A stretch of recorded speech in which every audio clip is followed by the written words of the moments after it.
The rain started falling before dawn. Not the soft kind of rain that comforted lonely people at night, but the cold, violent kind that made soul feel empty. Black luxury cars lined the road, leading toward the massive funeral hall owned by the powerful Kong family. Men in dark suits stood outside like statues while reporters crowded behind barricades, desperate for one photo, one rumor, one sign that the dead man inside might still be alive. Because men like Kong Min-jae were not supposed to die. Not suddenly, not quietly, and definitely not at 34 years old. Inside the grand funeral hall, expensive flowers covered every wall. Politicians bowed respectfully. Business executives pretended to mourn. Distant relatives whispered about inheritance money before the ceremony had even begun. But near the front of the room, beside the large black coffin decorated with white lilies, one person was crying for real. A young African Maid in a simple black dress sat on the floor beside the coffin with trembling shoulders and swollen red eyes. Her name was Zara, and unlike everyone else in the room, she looked completely broken. "You promised you'd rest after this project," she whispered softly while tears rolled down her cheeks. "You said you were only tired." Her fingers tightened around the folded handkerchief she had secretly kept after washing his suits weeks ago. Nobody noticed her grief. Nobody cared. One woman whispered cruelly, "Why is the maid acting like she lost her husband?" Quiet laughter followed, but Zara ignored them. Because the man inside that coffin was the only person in that mansion who had ever treated her like a human being. What nobody inside that funeral hall knew was that Kong Min-jae was standing only a few feet away from her, alive, hidden beneath a worker's uniform and a blackface mask, watching everything. And for the first time in years, the feared Korean Mafia boss felt his chest ache. Because among hundreds of fake mourners, greedy relatives, and smiling traitors pretending to cry, only one person truly loved him enough to cry beside his coffin. And what he discovered about her that day would change both of their lives forever. If you love Korean billionaire romance and mafia love stories like this, subscribe now to @Official_Threads and turn on notifications so you never miss our next story. 3 days earlier, Kong Min-jae was supposed to be dead. At least that was the plan. The explosion happened just after midnight near the Han River. His armored vehicle had erupted into flames while crossing an empty bridge, and within minutes, every news station in South Korea reported the same thing.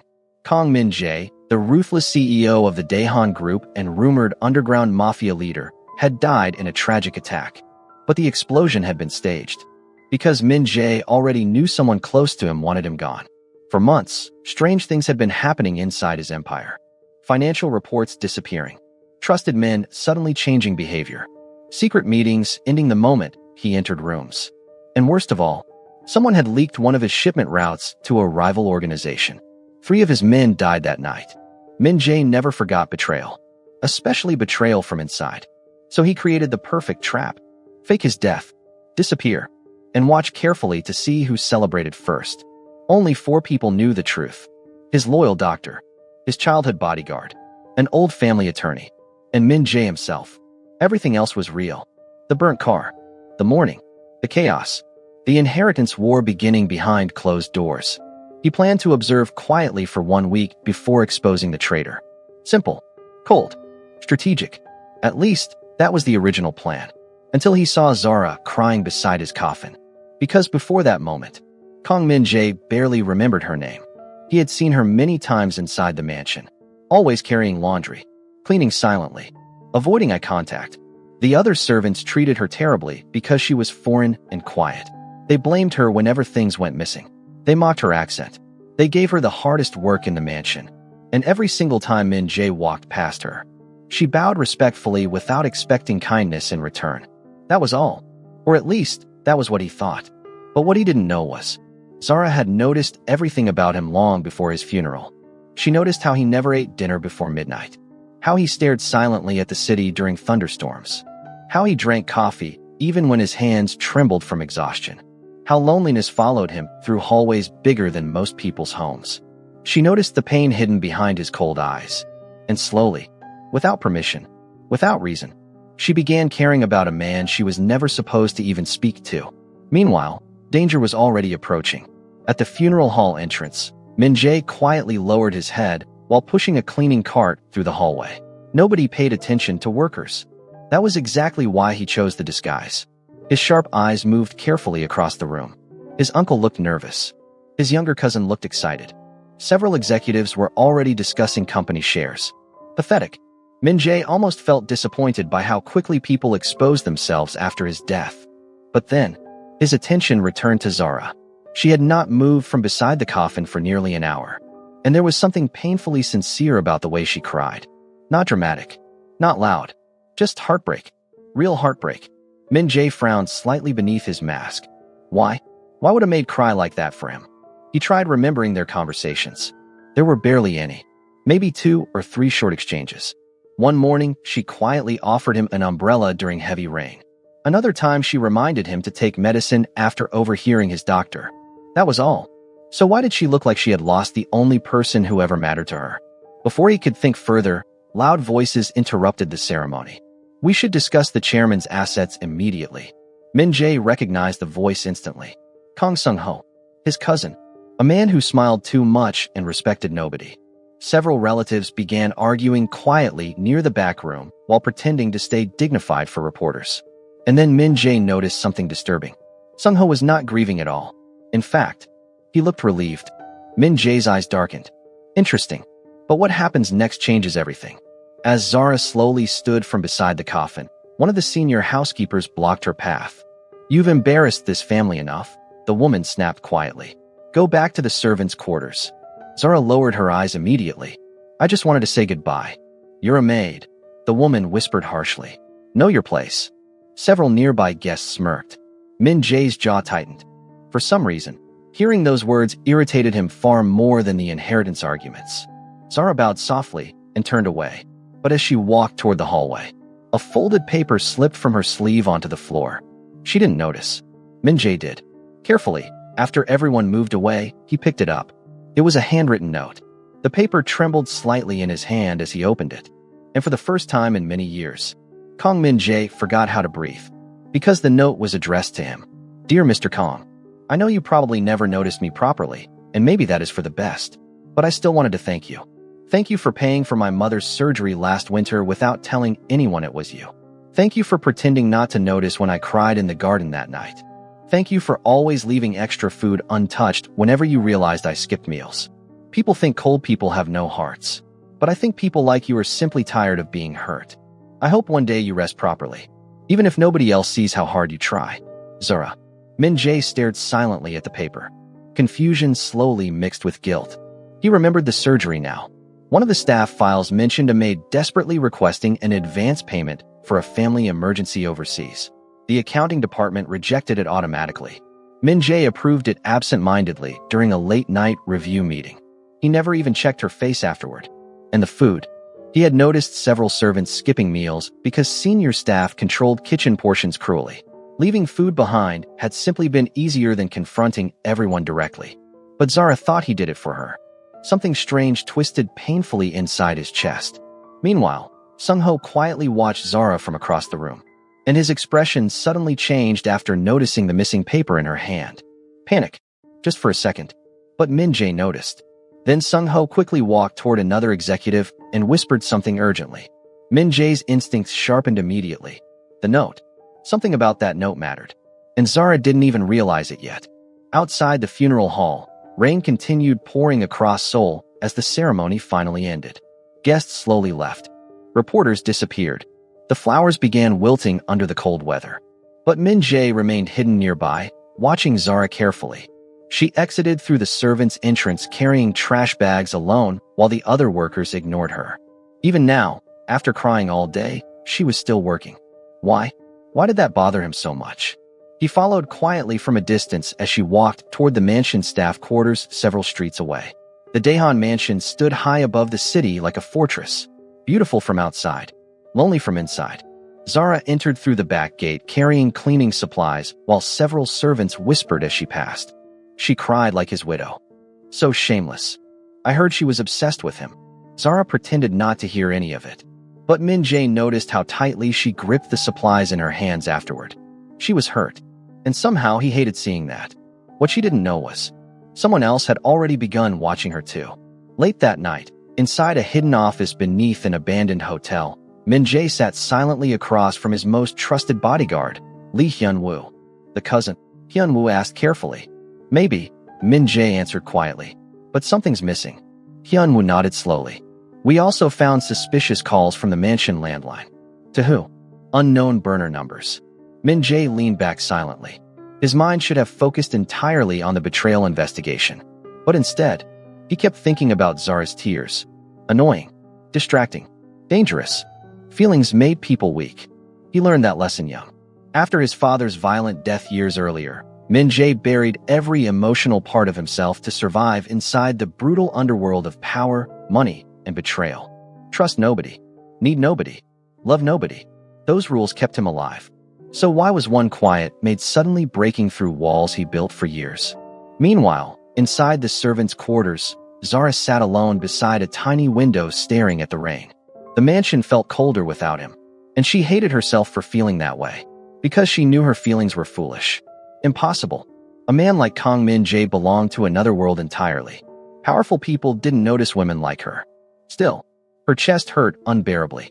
She slowly opened a small wooden box hidden beneath her bed. Inside were tiny memories connected to him. A handkerchief, an old medicine receipt, a coffee sleeve he once held during a meeting.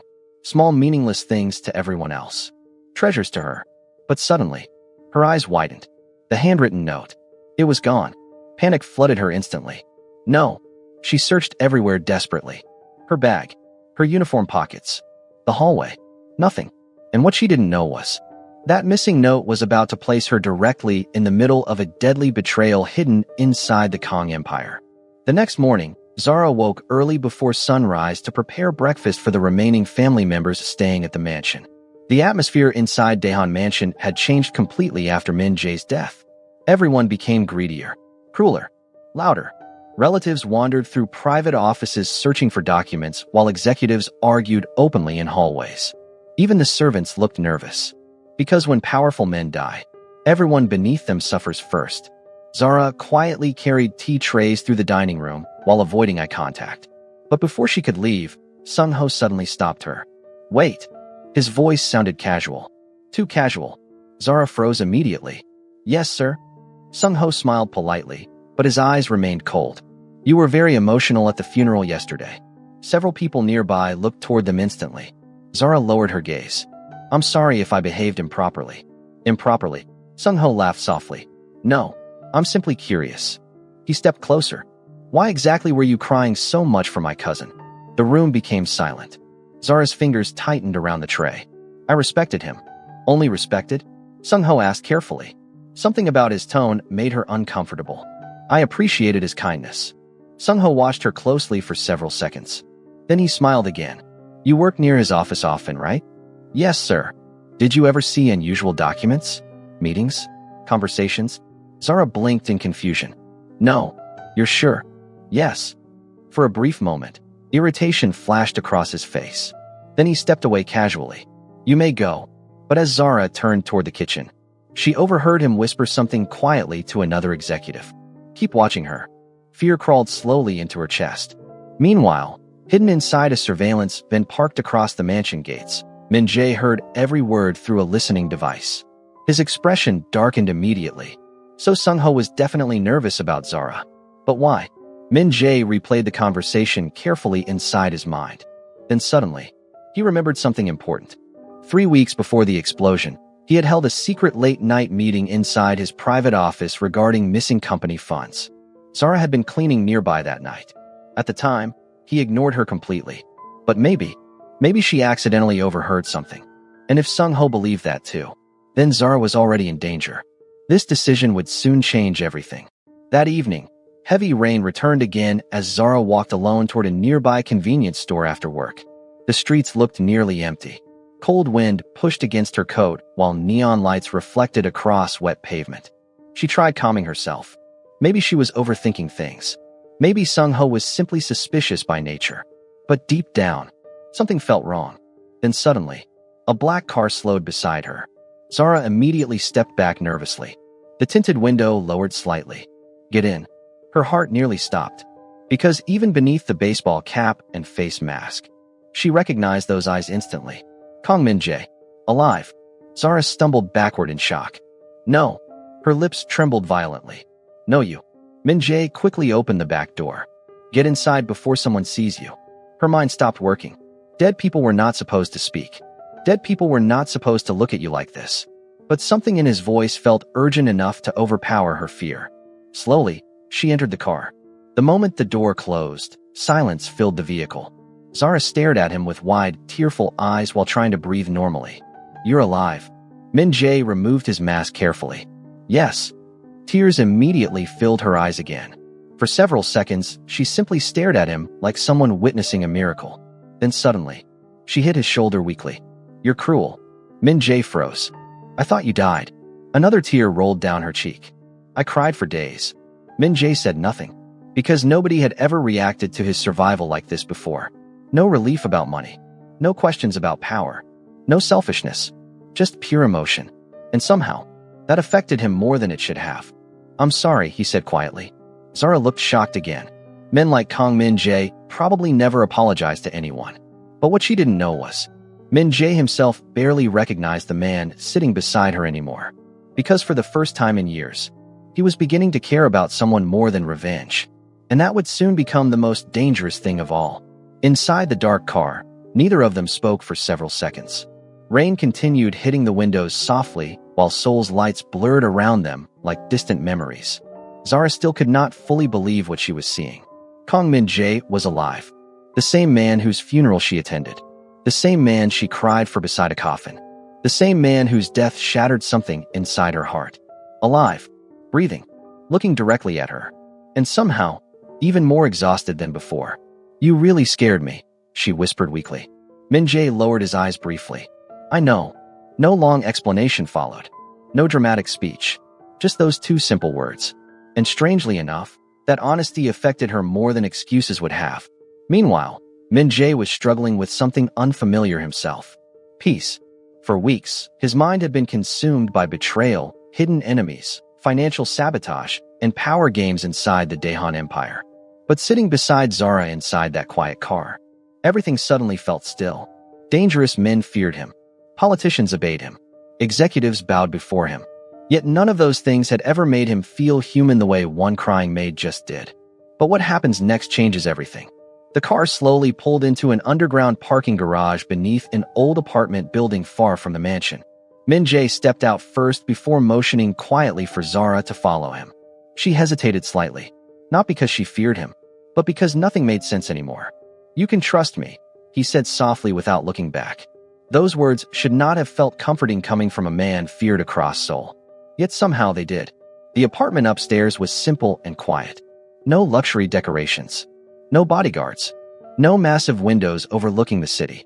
Just a small hidden safe house with dim lights and the smell of black coffee lingering in the air. Zara looked around carefully. This is where you've been hiding? For now. Min-jae removed his coat slowly before walking toward the kitchen counter. You should sit. But Zara remained standing. Why did you fake your death? Straight to the point. Min-jae almost smiled slightly. Most people around him spent entire conversations trying not to offend him. But Zara always spoke with quiet honesty. Someone inside my organization tried to kill me, he answered calmly. I needed them to believe they succeeded. Her expression changed instantly. So the explosion was planned. And the funeral? Also planned. Zara slowly sat down, trying to process everything. Then suddenly, her eyes widened. The questions your cousin asked me. Min-jae nodded. He thinks you know something. But I don't. I know. He stepped closer before placing a warm cup of tea in front of her. But he doesn't know that. Zara looked down silently. Fear slowly returned to her chest. Am I in danger? Min-jae answered honestly. Yes. The room became quiet again. Most people would panic hearing that answer. But Zara simply nodded slowly, as if life had already taught her fear long ago. And that realization hurt Min-jae more than expected. What kind of life forces someone to become this calm around danger? He thought silently. Meanwhile, Zara carefully studied him for the first time without distance between them. Without mansion rules. Without servants watching. Without titles separating them. And suddenly she noticed things she never saw clearly before. The dark circles beneath his eyes. The exhaustion hidden beneath his calm expression. The loneliness. Even now, while hiding from enemies, he looked more emotionally tired than physically tired. You haven't been sleeping, she said softly. Min-jae blinked slightly. Most people only noticed his power. Zara noticed his exhaustion. I'm fine. You always say that. The words slipped out before she could stop herself. Min-jae looked at her carefully. Always. Zara immediately became embarrassed. I just meant, when you worked late at the mansion. You paid attention to me that much? Her cheeks warmed instantly. I wasn't spying. For the first time in years. A genuine smile almost appeared on Min-jae's face. Small, brief, but real. And Zara noticed it immediately. Her heartbeat betrayed her at once. Because cold men smiling softly always looked more dangerous than angry men. What she didn't know was, Min-jae was beginning to feel something equally dangerous too. Comfort. Late that night, after Zara finally fell asleep on the apartment couch from emotional exhaustion, Min-jae stood quietly near the window overlooking the rainy streets below. His bodyguard, Hyun-woo, entered silently. You brought her here? He asked carefully. Yes. That's risky. Min-jae remained silent. Hyun-woo studied him closely for a moment, then sighed softly. You care about her? Min-jae's jaw tightened immediately. No. Min-jae. She's connected to the investigation. That's not what I meant. Silence followed, because both men knew the truth already. The feared Mafia boss who trusted nobody was becoming emotionally attached to the one person he should avoid most. And feelings always created weakness. But what Hyun-woo didn't say aloud was, this was also the first time he had seen Min-jae act like a normal human being in years. Meanwhile, danger was already approaching. Inside Daehan Mansion, Sung-ho sat inside Min-jae's old office with visible frustration. The missing note still bothered him, because he remembered seeing Zara holding something at the funeral. And if she truly overheard part of the financial meeting weeks earlier, then she might unknowingly connect him to the missing funds. Find out where she went tonight, he ordered coldly. One of the servants nodded nervously. Yes, sir. Sung-ho slowly leaned back in Min-jae's chair. For years he lived beneath his cousin's shadow. The powerful heir, the respected leader, the untouchable Kong Min-jae. But now, everything belonged to him. Or at least it would soon. Yet deep down, something still terrified him. Because no matter how carefully the fake mourning continued, part of him feared Min-jae might somehow still be alive. The next morning, Zara woke up confused for several seconds before remembering everything. The funeral, the secret, the fake death. Min-jae. Her eyes slowly moved toward the kitchen. And there he was, standing quietly while making coffee in rolled-up sleeves. The sight felt strangely domestic. Dangerously domestic. She quickly looked away before he noticed her staring. Too late. You're awake. His deep voice immediately made her nervous again. Yes. You should eat. I'm okay. That's not a meal. She blinked in surprise. Because the breakfast table already contained warm soup, rice, fruit, and tea. You made this. I can cook. That somehow shocked her more than the fake funeral. Min-jae noticed her expression. What? You just don't look like someone who cooks. And you don't look like someone who cries beside Mafia bosses' coffins. Zara nearly choked on her tea. Min-jae looked away afterward, hiding the faint amusement in his eyes. But the tension between them had already changed. Softer now, warmer, and much more dangerous. As the morning continued, Min-jae finally explained everything properly. The missing money inside Daehan Group, the hidden betrayal, the staged death, the internal investigation. Zara listened carefully, then suddenly remembered something important. That night outside your office. Min-jae looked toward her immediately. You remember something? I heard two men arguing after midnight while cleaning nearby. His expression sharpened instantly. What did they say? One voice mentioned shipping accounts and emergency transfers. The other person sounded angry. Could you recognize the voices? Zara hesitated, then slowly nodded. One sounded like your cousin. Min-jae's eyes darkened. Confirmation. Finally. But Zara continued speaking carefully. There was another thing too. What? I saw someone leave your office after everyone disappeared. Who? She frowned slightly while remembering. I don't know his name, but he wore silver cufflinks with a dragon symbol. Min-jae froze instantly, because only one executive inside Daehan Group wore that symbol. Director Choi, his late father's oldest business partner. The man Min-jae trusted almost like family. For the first time since faking his death, real disappointment crossed his face. And Zara noticed immediately. You trusted him. Not a question, a realization. Min-jae looked away quietly. Yes. Betrayal from enemies was expected. Betrayal from family felt different. And suddenly Zara understood something painful about him. Why he looked so emotionally distant all the time. Why loneliness followed him everywhere. Because the higher powerful people climbed, the less they knew who truly loved them. But what she didn't know was, she was already becoming the answer to that loneliness. Days passed quietly inside the safe house.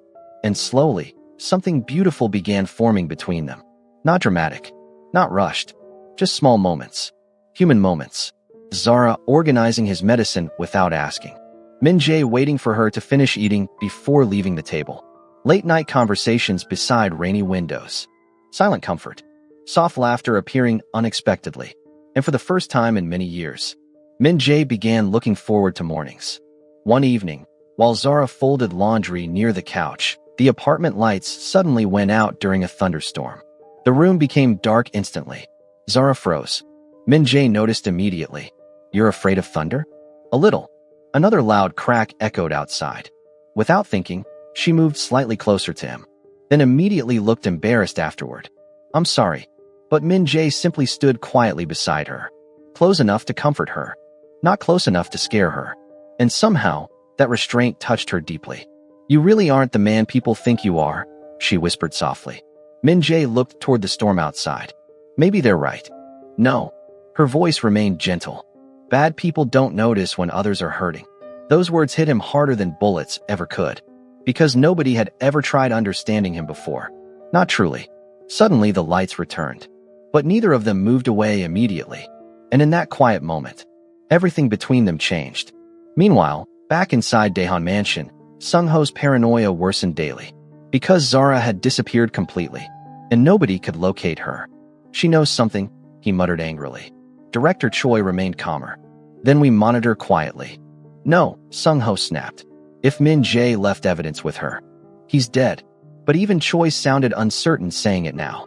Because strange things had started happening inside the company. Anonymous files leaked. Secret financial records exposed. Corrupt executives suddenly resigning overnight. Someone was attacking carefully from the shadows. And only one man inside South Korea operated with that level of patience. Kong Min-jae. Meanwhile, Min-jae prepared his final move carefully. Not revenge through violence. Not bloodshed. Exposure. Public humiliation. Complete destruction of the traitors' reputations. Because he understood something important now. He was tired. Tired of death. Tired of endless brutality. Tired of living like a machine incapable of warmth. And strangely enough, Zara became the reason he wanted something different. One quiet evening, while reviewing documents together, Zara finally asked the question she had been hiding for days. "What happens after this?" Min-jae looked up slowly. "When the traitors are exposed." Silence followed. Because both of them understood the real meaning behind her question. "What happens to us?" Min-jae walked slowly toward the window. "For people like me, peaceful endings are rare." Zara's chest tightened painfully. "Do you want one?" He looked toward her quietly. And for the first time in years, the feared Mafia boss answered honestly. "Yes." Her eyes softened instantly. Then slowly, very carefully, she stepped closer. "So stop living like you deserve punishment." Min-jae stared at her silently. Nobody had ever spoken to him that way before. Not with fear. Not with greed. Just sincerity.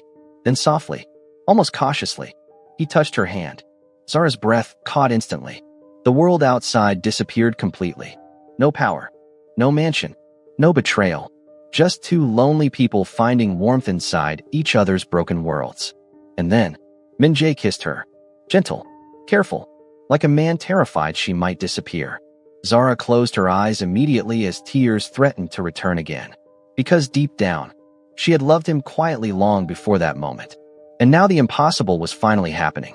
But what they didn't know was, someone had already photographed them together outside the apartment building days earlier. And the truth about Min-jae's survival was about to explode across Seoul.